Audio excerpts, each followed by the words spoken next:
Ladies and gentlemen, welcome back to another video by yours truly. We have Wuthering Waves in the spotlight in today's video, the latest and greatest open world action RPG with data sharing across multiple platforms. It's free to play friendly and it's coming with a bundle of rewards that will be available upon launch, incentivizing you to, at the very least, give the game a try. Speaking of launch, it comes out on May 22nd, and if you want to download it a little bit early, you can pre-download it on the 21st. Feel free to use my link down below in the description box or the pinned comment in the comment section. There'll be a redemption code attached to it with some juicy rewards. Also, I'd like to give a huge shout out to Wuthering Waves for sponsoring this video and enabling me to show you my hard work behind the scenes and what I have been cooking up. With all of that out of the way, let's go ahead and get into it. Also, just a quick little disclaimer before we get into the juicy content. All footage that you see in this video is from the test server build, and the final performance and product of Wuthering Waves will be available on the official release version. Jianxin. I also like to call her Kung Fu Panda because of her black and white hue mixed with the yin and yang concept, and she throws hands as her weapon of choice.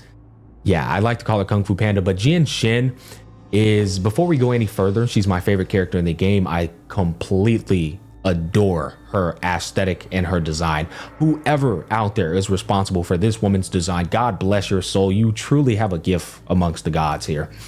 But getting back to the core concept of this video, I strive to bring you guys the most insight possible on Jianxin and all the characters that I'm going to be covering, Morteffi included. There's been a lot of people out there saying that she's not that good, that she's going to be mid. I don't know what their metrics are or what their experience is, but based off of what I have tested, taking out my bias, this girl is far from not being good. Honestly, I think she's even far from being mid. What I've seen, she's quite broken. Now, if you're going just based off of some DPS charts, I don't know. I feel like this is the kind of game where it's purely based off of reacting and responding. And depending on the character you're utilizing, there's a different level of mastery and difficulty and skill cap required to make that character function. And so long as you understand these concepts, I think a lot of these characters are probably going to be quite good. But with that being said, I want to go over the core functionalities of her kit so that you understand that profoundly and how she is intended to be utilized. She is actually a character that is very bursty. She can be a main DPS driver in a bursty fashion, and then you swap her out with her shield being provided to the party that also heals periodically. And then you want to synergize her up with teams or characters that are going to benefit from her outro skill buff, which is a 38% resonance liberation damage bonus, aka that's a buff to their ultimate. So long as you are building her in teams where she's being effective in terms of her bursty damage, providing that shield from a sustainer role, and being a support DPS, I think you're gonna really love this character. Let's go ahead and start off with her basic attack. It's a 4-number sequence. We have 1, 2, 3, and 4. Let's face this direction. 1, 2, 3, and 4. That third part of the basic attack is like a whirlwind. It does like multiple ticks and it kind of like reels them in a bit. It's actually one of my favorite like satisfying feels of the basic attack sequence. But then we're going to go into the resonance skill. Well, the resonance skill is going to be her parry, which the game already has a parry system where you're trying to find that circle on the enemy to then trigger and time a attack to line up with that circle that parries them and immobilizes them partially for you to deal some damage. Well, she has a parry built into her own kit, right? And that's going to be her resonance skill. Now, I want you to pay close attention to how long the animation lasts, because how long the animation lasts is actually going to be the iframes as well. And it triggers a auto counter attack that negates damage. 0 damage will be received during this animation should you be hit. So let's pay attention to it. 1 Mississippi, 2 Mississippi, 3 Mississippi. That's how long that animation lasts, and those are the iframes for when you get hit. She is going to trigger a auto counter that deals more damage than if you let it go manually. So you deal more damage when you trigger this auto parry, which is actually so broken to me because the iframes are 3 seconds long. Coming from Monster Hunter, where the longsword, you don't have 3 seconds of iframes, you probably barely have 1 second. So that is a very enticing option for probably people who come from Monster Hunter playing that longsword player. You know, it's going to be quite fulfilling for casuals as well, who probably aren't going to be as quick of a reactor to the game's like combat system. This kind of character, you pop this skill and yeah, she's going to do a full counter. Now, obviously, he has an 8-second window of cooldown down there, which honestly really ain't that bad. That's pretty dang good, considering that you also have a dodge system. You know, you're over here dashing, and then they hit you. You can parry that with a perfect dodge. So when you combine all of these different tools we have to dodge, parry again, this girl can actually be quite broken. It doesn't stop there, by the way, because the flexibility of the resonant skill, you can let it go early if you want. Why would you do that though if you do more damage when she does the auto parry? Well, maybe you want to time that resonant skill to actually trigger the parry of the enemy, because like I told you, there's gonna be times where you're tapping that basic attack and you're reacting to what the enemy's doing, right? In the middle of a basic attack sequence though, you see they're getting ready to do the attack where you can parry them.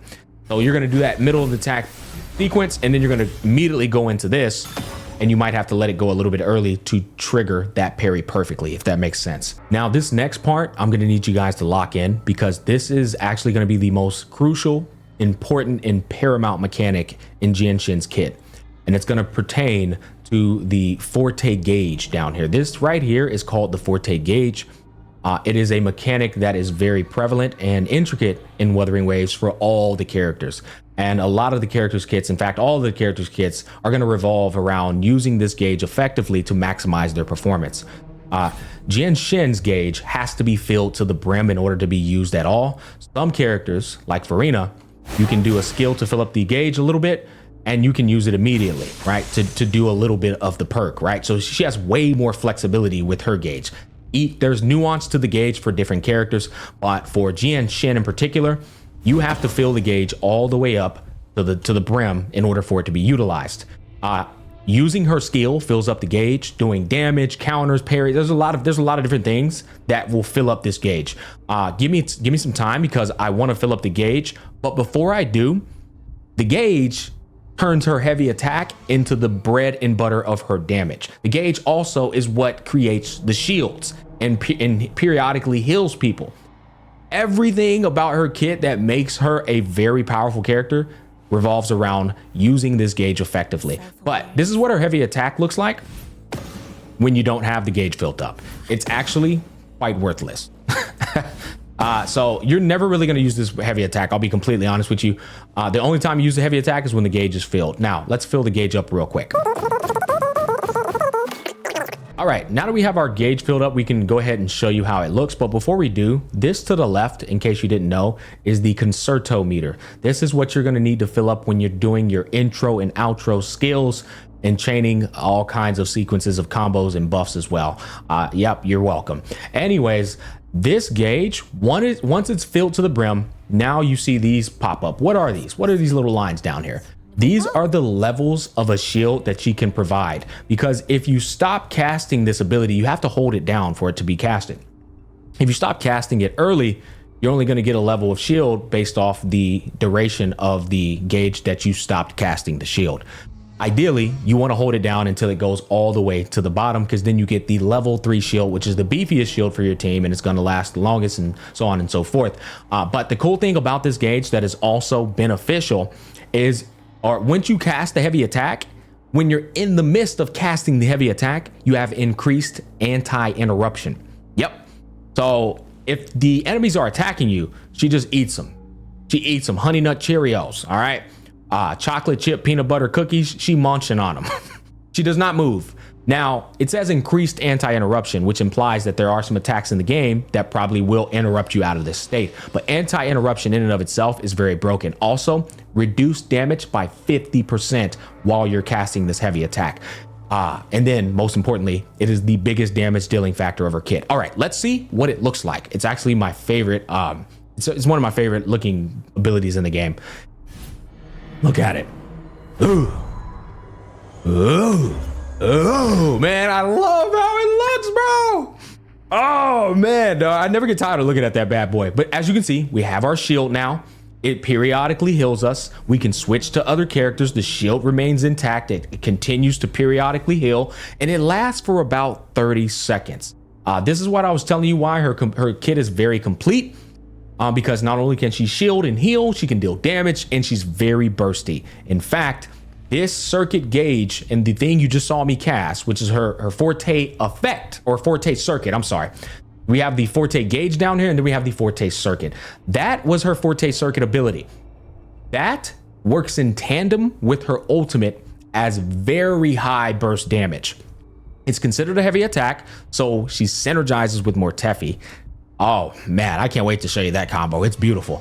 But you want to make sure you're timing the windows of that Forte circuit effect in tandem with the ultimate. This means you're going to have to find the windows to pull that off, which breeds mastery and challenge over the character, which I love. And now finally, we've come to her ultimate. Now her ultimate is essentially a blender.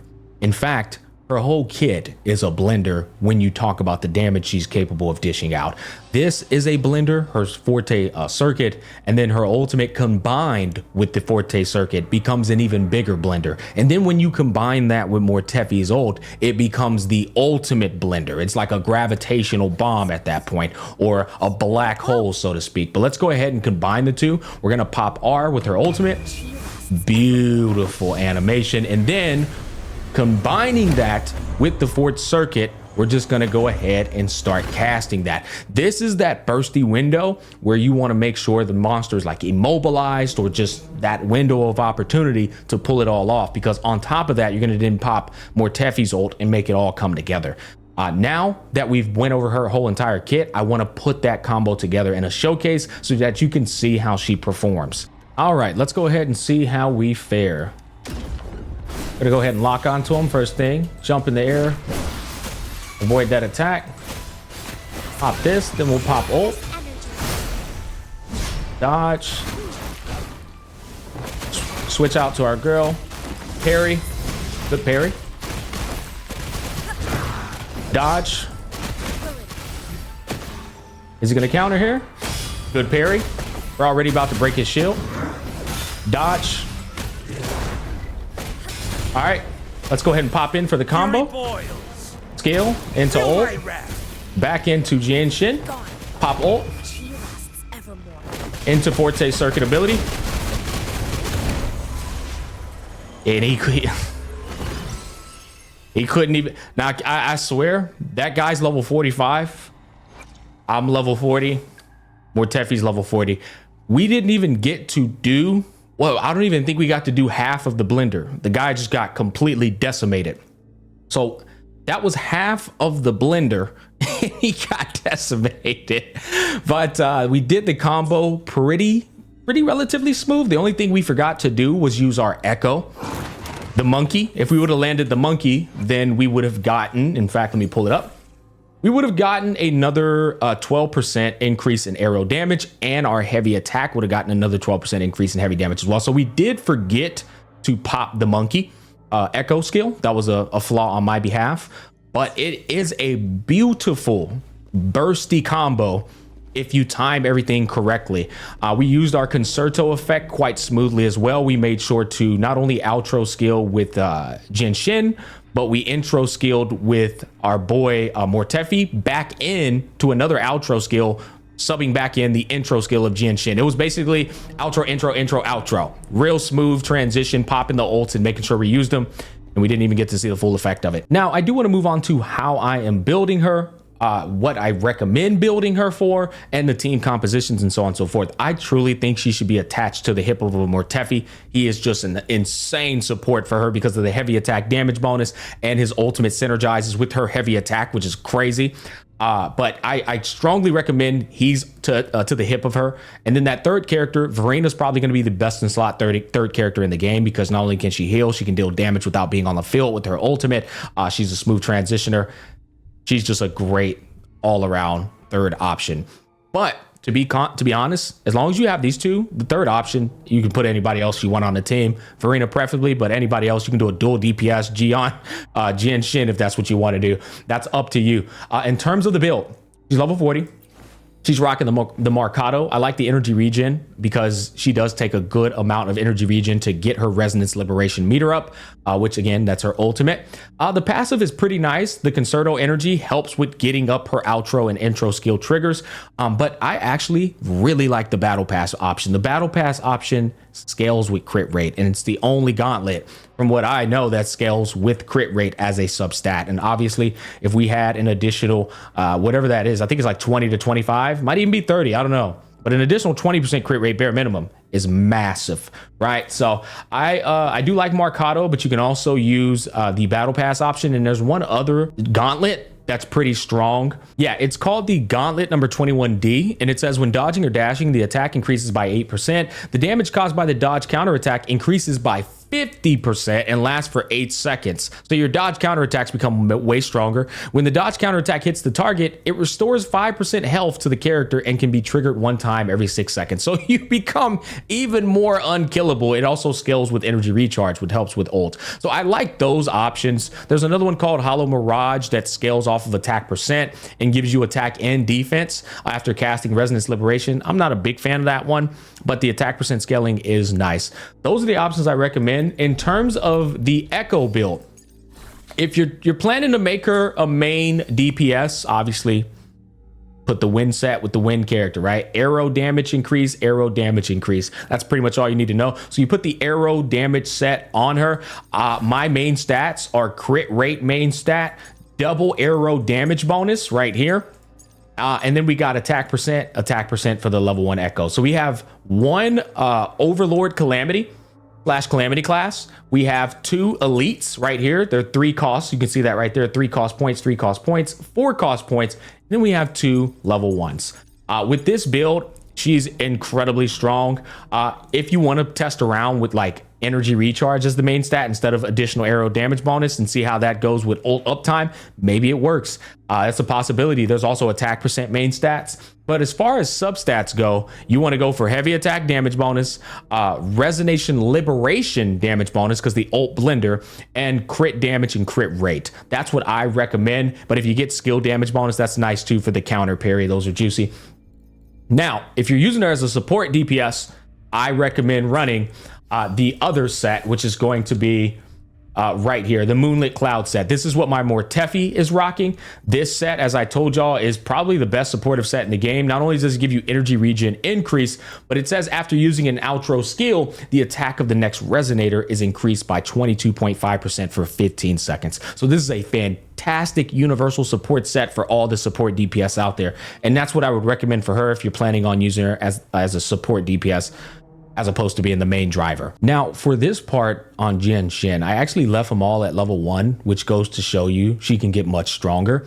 But if you're curious as to what to level up right here, the Forte circuit's going to be the bread and butter. As I told you, this is where she's doing all the damage when you're holding down the enhanced heavy attack, where she's giving bigger shield value as well. You want to prioritize leveling up that Forte circuit, and of course her resonance liberation on top of that, and then the basic attack, because you're doing a lot of basic attacks throughout the fight periodically. Resonance scale, I would say that's last priority. Don't get me wrong, the counter is some good damage. And if you're a Jianxin main, you're going to want to put all this stuff up eventually, right? But priority number 1 is Forte circuit, resonance liberation, and basic attack for sure. Now, I want to briefly touch up on Morteffi and Verina's builds, just so you can know how to build them on a Jianxin team composition. But we're not going to do a deep dive analysis into their kits just because I want to reserve that for a separate video. So we'll touch up on the builds and the sub stats you want to try and aim for, a little bit of resonance chain value for Morteffi since he's a 4-star character, and then we'll wrap it up. Morteffi, he has none of his resonance chains unlocked. He has some very, very strong resonance chains that I strongly recommend trying to get a couple copies of him off of the Jian banner. This first one right here enables him to synergize with resonance skills with his ultimate. So he already synergizes with basic attack and heavy attack, but once you unlock this, his ult will synergize with basic attack, heavy attack, and resonance skills. When you unlock chain 2, he then starts to regenerate additional energy upon casting his skill. This guy, all of his chain is just absolutely cracked. The more you get, the more insane he's going to be. I personally think this is the strongest 4-star in the entirety of the game. The guy's every gacha game has that one 4-star character that has no business being that strong. I think Morteffi's gonna be that guy. In regards to how to build him, same concept, except you're gonna go for the supportive set I just mentioned with the impermanence heroine. Just reminded me, I didn't even use the impermanence heroine during that showcase I showed you. If I did, that would have been another 12% damage bonus given to Jianxin. It is what it is, but you want to put that as the main driver. Whoever is in this spot, whatever echo you put in the spot, that's the echo's ability you're going to be using. So this spot is very important. Anyways, crit rate as a main stat, energy regen, I recommend on him because you want to make sure his ult's always up. Fusion damage bonus, attack percent. Now, of course, if you want to do double fusion because you're a damage fiend, I completely understand. If you unlock his E2, it'll be much more easier to manage and micromanage his ultimate. So that's worth mentioning. In terms of the substats, you want to go for crit rate, crit damage, resonance, liberation, damage bonus is very important. Basic attack's also good and skills also good too. He's pretty damn, that is a cracked echo set. Holy. And then finally for Verina, if that is the person you end up picking up, which you should, she's the most universal standard 5-star that I recommend picking up in Wuthering Waves. The healing set, obviously she's a healer. The healing stat also gives an attack boost to the entire team when she heals allies, which is really nice. And you know, you want to focus on, well, you can go crit rate right here, but if you want juicier heals, attack percent will be a nice option to go for. If you want her to heal more, attack percent, she scales off of her attack for heals. That's a good option, but crit rate here is a nice option. And then in the substats, you want to go for resonance, liberation, damage bonus, attack percent, of course, crit rate, crit damage. Other than that, pretty flexible. We're doing a Calamity Overlord class with 2 elites. This is going to be the standard Echo build. Overlord, Calamity, 2 elites, 2 level 1s. There's going to be some situations where you might see people do 2 Overlord Calamities with 3 level 1s, but you can't go past the 12 cost limit. And that is going to wrap it up for our favorite Kung Fu Panda, aka Jianxin. This monk is an incredible character that you will not regret should you be so lucky to acquire her or use your selector to get her later on down the road when you level up to 45 with Union level. But yeah, that's going to wrap it up. Thanks for watching. Don't forget that Wuthering Waves is releasing on the 22nd of May of this month, and you can pre-download it early on the 21st, the day before. And thanks again to Wuthering Waves for sponsoring this video and enabling me to bring it to your awareness. Peace!